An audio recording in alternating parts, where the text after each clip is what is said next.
ముఖ్యమంత్రి గారు యాక్చువల్గా ఏదైతే స్మార్ట్ స్ట్రీట్ అనే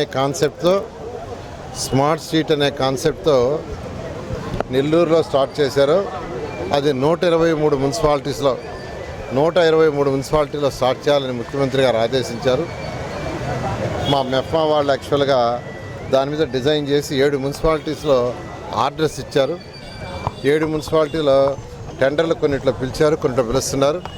నెల్లూరులో అధికారులు అయితే వెంటనే పిలిచి దాన్ని రియాలిటీ తీసుకొచ్చి రెడీ చేసి హ్యాండ్ ఓవర్ చేశారు. అయితే ముఖ్యమంత్రి గారు యాక్చువల్గా దాన్ని ఇనాగరేషన్ చేయాల్సింది. నెల్లూరు వచ్చినప్పుడు వాతావరణం సరిగా అనుకూలించడం అది క్యాన్సిల్ వెళ్ళిపోవడం జరిగింది. అయితే నిన్న ముఖ్యమంత్రి గారు వర్చువల్గా చేసేస్తాను, మీరు ఇవాళ ఈవినింగ్ 5 గంటలకు ఇచ్చారు, ఇవాళ ఈవినింగ్ 5 o'clockకి 5 to 6 1 hourలో దాన్ని వర్చువల్ ఇనాగరేషన్ చేయటం, ఆ షాప్స్ అన్నీ వాళ్ళకి హ్యాండ్ ఓవర్ చేయడం జరుగుతుంది. ఇది కూడా ప్రతి ఇంటి నుంచి ఒక వ్యాపారవేత్త ఉండాలి అనే దాంట్లో కార్యక్రమంలో జరుగుతుంది.